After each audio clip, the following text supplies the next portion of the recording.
Heavyweight figures call for action against online harm in the UK. US Democrats cite exactly that principle to call for conservative channels to be removed from video platforms. Europe and the US fight over the influence of Russia, and the EU shoots itself in the foot over vaccines. My name's Mallen Baker. This is the Mallen Baker Show. Well done you for watching videos on YouTube. Because according to some people, what you're doing right now should probably be classified as an extreme sport. In the UK, the US and beyond, there's been a focus this week on all the online harm and how sound and sensible government policy could be utilised to reduce it. Although, arguably, whether it's sound and sensible or not rather depends on where you sit and exactly how you define online harm. In the UK, we had heavyweights pitching in behind the looming online harm bill. Two former Prime Ministers, David Cameron and Tony Blair, plus the anti-terrorism chief, called for laws to help police tackle what they described as a surge in online extremism. This was to support the launch of a study by the government's extremism watchdog that warned that Britain's failure to tackle online hate is making it easy pickings for terrorism recruitment. The fact that current legislation covers only terrorism and hate crime, this meant that hateful extremism could be exploited by a growing number of groups, from radical Islamists to neo-Nazis. They argued that the Online Harms Bill should provide a legal framework to tackle extremism, rather than simply what's currently expected, a regulatory regime to cover harmful content on social media. Former Prime Minister David Cameron said that without such actions, hate preachers like Anjem Choudary would be able to continue to radicalise and poison the minds of so many people. The report suggests that Choudary helped to motivate at least 70 to 100 people to turn to terrorism. The challenge of all these sorts of measures, of course, is where you draw the line, particularly in a polarised political time when all sorts of people get accused of being alt-right extremists, apparently with zero evidence. It's something the government has struggled with in the past. In 2015, its proposed extremism bill failed to arrive at all because it was unable to come up with a legally acceptable definition of extremism. If you can't clearly define the term you're trying to address, it's pretty difficult to reassure people that you can address it without spilling over into impacting the civil liberties of others. The report says this: today we continue to see a wide spectrum of ideologically motivated extremist groups, individuals and platforms whose activity does not meet the terrorism threshold, but which is helping to create a climate conducive to terrorism, hate crime and violence, or which is eroding the fundamental rights and freedoms of our democratic society. Which sounds bad, and there's some genuinely bad activity behind that description. There is a real problem that's being described, but again, where do you draw the line? The dilemma is laid out in 2 paragraphs of the report. It is possible to set a high legal bar in legislating and creating new powers against the dangerous activity of hateful extremism while protecting the freedom of expression legislation. However, freedom of expression does not protect statements that unlawfully discriminate against, harass or stir up violence or hatred against other persons and groups, particularly by reference to their race, religious belief, gender or sexual orientation. Nor is anyone permitted to use their right to freedom of expression to limit or undermine the human rights of others. As case law demonstrates, freedom of expression may be restricted where the action in question will result in a denigration of the rights of others. Well, it sounds good, but activists will tell you that all sorts of things denigrate their rights and stir up hatred against them. The language of harm is being used as a weapon, and while making passing reference to the need to avoid overreach, such principles are highly contentious. You only have to look at the US to see exactly how this can go off the rails. This week, 2 Democrats in the House of Representatives pressurised television and content providers to stop carrying conservative channels such as Fox News, One American News Network and Newsmax. Why? Well, to prevent real harm, obviously. In the letter, Anna Eshoo and Jerry McNerney said this: right-wing media outlets like Newsmax, One American News Network, OANN, and Fox News all aired misinformation about the November 2020 elections. These same networks also have been key vectors of spreading misinformation relating to the pandemic. It's as blatant an attempt as you will see for one side of a political divide to seek to define harm as only emanating from their opponents and to use that as a justification to shut down opposing voices. The US has the protection of the First Amendment, but they're not arguing that the government should shut them down, just that the third-party companies that currently host some of their content should decide not to host that content, just like Amazon pulled the plug from the Twitter alternative parlor. Now, absent another event like January the 6th, it seems unlikely to succeed. But it is a powerful reminder of how partisans use the neutral language of hate and harm to launch ideologically driven assaults on their opponents. And that's the whole point of why we have free speech legislation in the first place. Still, since we followed China's lead on how to lock societies down in the face of a pandemic, I suppose you could follow their approach here as well. This week it was announced that the Chinese government has come up with new rules for Chinese bloggers. Beginning this week, bloggers and influencers need to have a government-approved credential in order to be able to publish on certain subjects. If you wanted to do anything really dodgy, like, talk about politics, that was already the case. But now it extends to things like health and economics, education, and the judiciary. One blogger, Ma Jialin, an international relations professor who has 2 million followers on Weibo, announced that he had been given a wide range of topics he was no longer allowed to talk about. As an international affairs researcher and a columnist, it looks like I can only go the route of entertainment, food and beverage now, he said. And where some lead, others will be tempted to follow. India, for instance, which was reportedly busy trying to impose online censorship in the aftermath of the farmers' protests in New Delhi. The Narendra Modi government pushed Twitter to ban content and accounts whose activity it found unhelpful, which Twitter only temporarily and partially agreed to do. At which point, the government started promoting a social media platform called Coup, an Indian alternative to Twitter.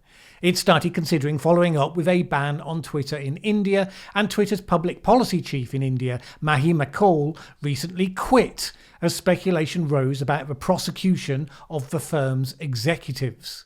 According to the Indian Express, the government is planning on rolling out a program of volunteers to identify, flag and report illegal and unlawful content, such content to include anti-national activities, a term widely used in Indian political discussion to disparage dissidents. Now, all those stand as a challenge to the forthcoming UK online harms bill. They're all in their own way a vision of what lies further down the slippery slope if the legislation fails to define properly the obvious and genuine harms that will always be used as the example, such as the hate preachers and so on, in the coming debate. Now, in a minute, we'll look at the rest of the week's news. But first, there's this nugget. The Gulf Stream is dangerously close to tipping point. That's what one headline said this week. The AMOC, the Atlantic Meridional Overturning Circulation, is weakening, and that is going to disrupt global climate in a major way. Well, we see these sort of headlines often, and some of the time they're cherry-picking worst-case scenarios or simply misunderstanding or misrepresenting the science. Sometimes, of course, they're not. And we're just picking up on something that we should be seriously paying attention to. So what's the science behind this week's stories? What's happening with the circulation of the oceans, and what does it mean? I'll be taking a sober, fact-focused look at the evidence in the video to be launched on Monday next week, going live at 7 p.m. UK time. No doom-mongering, no denial, just the facts about what we do and don't know and what it means. Join me then. The United Nations Security Council considered this week whether climate change should be considered a threat to global security. The UK Prime Minister Boris Johnson presided over the meeting and said this: "It is absolutely clear that climate change is a threat to our collective security and the security of our nations." The line was supported by the US and China and France, all permanent members of the Security Council who can veto any motion. It was not, however, supported by the fifth permanent member, Russia. Russia's representative, Vasily Nebenzia, said that the council should not take on the work of other UN agencies that specialise in climate, where this can be dealt with by professionals. And that, as they say, is that. Unless the 5 permanent members agree, the Security Council is unable to do anything. Now, that dynamic between Russia and the rest is reflected as well in certain real-world events. I mentioned before the battles currently going on over the Germany-Russia pipeline Nord Stream 2. The US and a number of EU states are really not happy with the increased energy dependency on Russia that the project would give Germany. This week, we learned how the US threat of sanctions against companies taking part might be raising new doubts over its completion, as 18 companies pulled out of the project for fear of US reprisals. 97% of the pipeline is in place, at a cost of £9 billion, but it's all for nothing without that last 3%. Many of the companies jumping ship are insurers, such as Zurich, AXA and Munich Re. If the project can't be underwritten, then that might be as good as physically blocking it. Also gone is Bilfinger, a German civil engineering conglomerate that was in line to run the pipeline's monitoring and safety systems. They may well be rather hard to replace. Now, the EU's discomfort with Russia isn't exactly helped by its inroads into the Eastern European states with its Sputnik V vaccine, a discomfort shared with China, in fact, which is doing likewise with its Sinopharm vaccine. While the EU's own programme is stuck in a snail pace, the two have been engaging in what some describe as vaccine diplomacy. Hungary has already bought doses of both vaccines. Slovakia is in turmoil over a proposal to buy the Russian one. Croatia and the Czech Republic are also in the frame.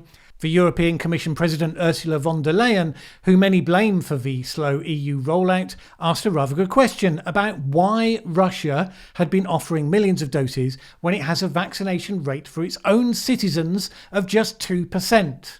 You might infer that for certain countries, gaining international influence at the expense of competitors is seen as a higher priority than securing the health and well-being of their own citizens. Something that only really becomes possible when democratic accountability and transparency are not a thing. Mind you, some members of the EU have been doing themselves no favours on the vaccine front.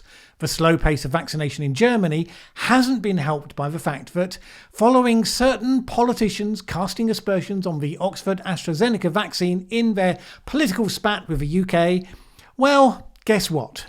That's right, Germans are turning down vaccinations if they're with the AstraZeneca vaccine.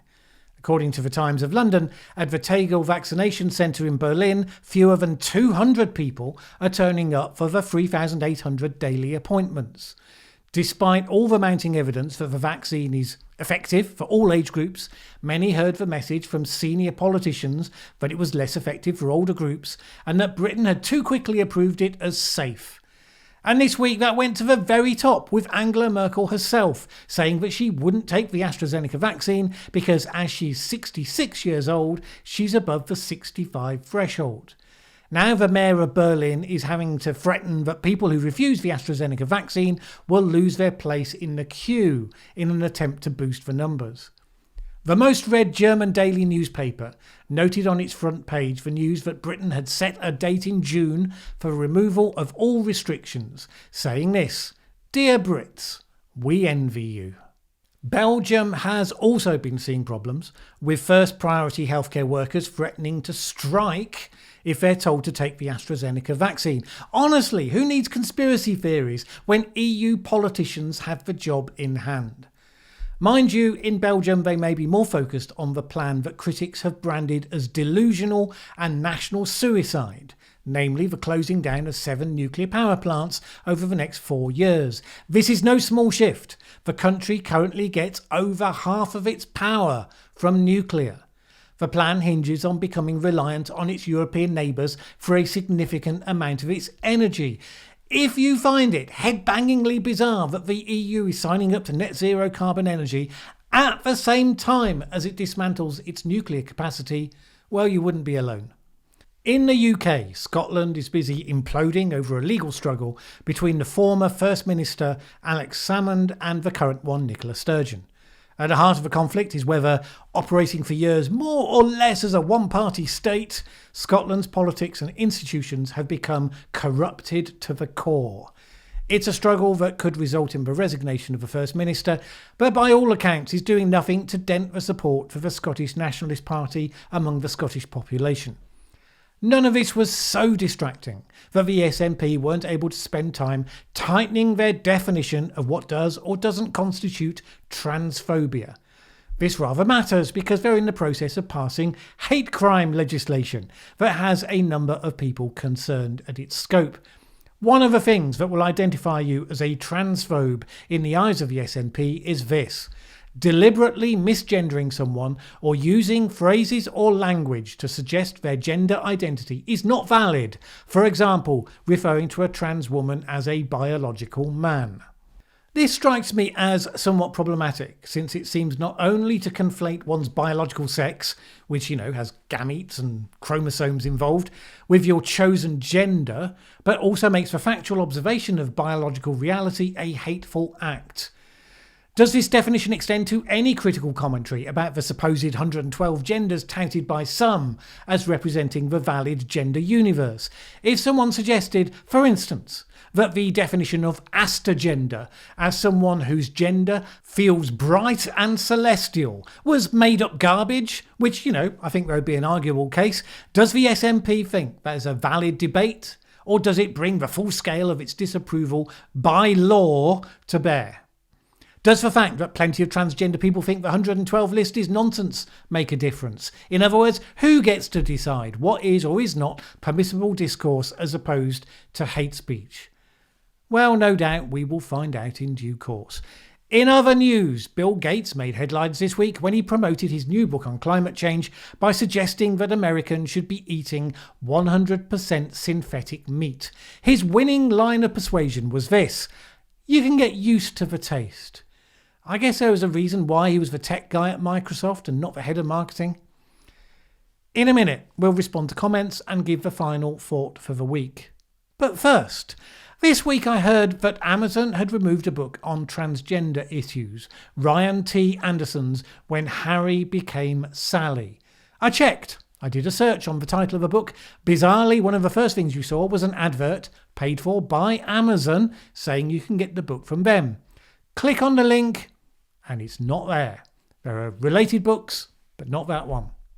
Amazon has an 83% share of all books sold. So if it drops your book without so much as an announcement or an explanation, that can have an enormous impact. The publisher Encounter Books said this: if Amazon, which controls most of the book sales in America, has decided to delist a book with which some of its functionaries disagree, that is an unconscionable assault on free speech. It will have a chilling effect on the publishing industry and the free circulation of ideas. It must not be left to stand unchallenged. This book was published 3 years ago. Why remove it now? We don't know. What's in the book that motivated Amazon to delete it? We don't know. Well, I don't know about you, but now I'm going to read that book. I already did a review of Abigail Shrier's book on here, Irreversible Damage, which Amazon refused to promote, even though it continued to sell it. Next week, I'll be reviewing and discussing the issues contained within When Harry Became Sally, responding to the transgender moment. I'm hoping that the rest of my 2021 reading list won't be made up solely of the books that Amazon decides to ban, but I suppose there are worse criteria. Join me for that video next week, going live on this channel at 7 p.m. UK time on Wednesday. I like thoughtful comments that kick back against an idea or a proposition that I've explored, and I've got a long one relating to the inequality video, which I'm going to focus on this time. I'm picking out the phrases that I think are most interesting to discuss because it was too long otherwise for this segment. I like the multidisciplinary big picture way of thinking, but this seems to be an ideological apologist's rant for capitalism. It is the extreme disparity of wealth that is obscene. In the video, I point out that the disparity of wealth is less of an issue when you're pointing to two groups where the membership constantly changes. For people who start poor, 95% of them have worked their way out of that category within a decade or two. Many of the people in the top group who may be there 1 year because of a realised long-term investment often don't remain there. So I don't know about ideology, but it seems as though there's a values choice that you're presenting as self-evident. What should we as a society define as obscene? The gap between poor and rich of ever-changing membership of groups, or the level of absolute poverty for those at the bottom? It's by no means clear to me why the latter choice is ideological rather than a rational decision around which would see the least harm. This half hour might be summed up as a post hoc justification for the Horatio Alger myth of prosperity theology. Horatio Alger wrote novels about poor and downtrodden heroes making good, although in his books it was often because of the intervention of a rich benefactor. In any case, what I did was to observe that some identifiable groups have tended to do well. Some identifiable groups have tended not to do well, and to focus on what are the behavioural differences between those two real-world behaviours. That, for me, is the opposite of ideological. It's looking to evidence and asking what worked and why, regardless of what we might prefer to be the answer. A good place to restart the conversation is by first defining what exactly do we mean by success. This video seems to be ruling out the communal, meaningful life standards of success shared by some rural communities for more consumerism. From my experience, I would say rural Cambodians are happier than the typical resident of Tokyo. Note that I didn't talk about consumerism. I talked about people who start poor, working hard to get their children the chance of a good education to widen their opportunities. Now, discussions about success can be very interesting. It's something that you could expect societies to change their view about over time. I mean, in times past, dying an honourable death on the battlefield was considered success. So, we've moved some ways and we could certainly do so again. The question, I suppose, is this. The communities that achieved success clearly wanted to achieve exactly what they achieved. The other communities, the ones that live at the poverty line, is that what they would choose for themselves in theory? Is the life they have now how they would define success? If not, are their behaviours conducive to achieving success in the way that they themselves would define it? You should beware of romanticising people who live in rural poverty.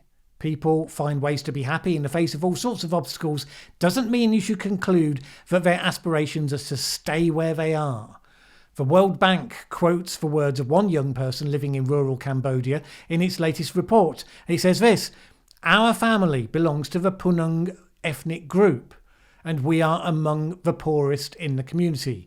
We grow rice, but this only feeds the family of 5 for a few months. My husband and I work as day labourers when people need us. We make about $5 if hired."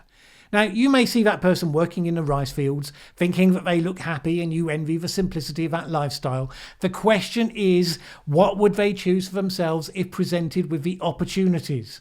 How would they define success for their children? If we're redefining the word success, are we going to allow people the freedom of choice in that definition, or are we going to suggest that we know better what constitutes the right choice on their behalf? All right, there was a lot more, but beyond the time slot that I have for this. Steve, thanks for your comment. You mentioned the book The Tyranny of Merit. I may look at that as a counterblast and do a separate video on the case that it makes. This week, I was struck by this comment. "It's amusing to watch our deranged political overlords having to backtrack on their Great Reset agenda due to greed, confusion, incompetence, and bad science." First thought was that this might be the early example of Great Reset conspiracists beginning to rationalise away why the communist takeover didn't happen with the pandemic.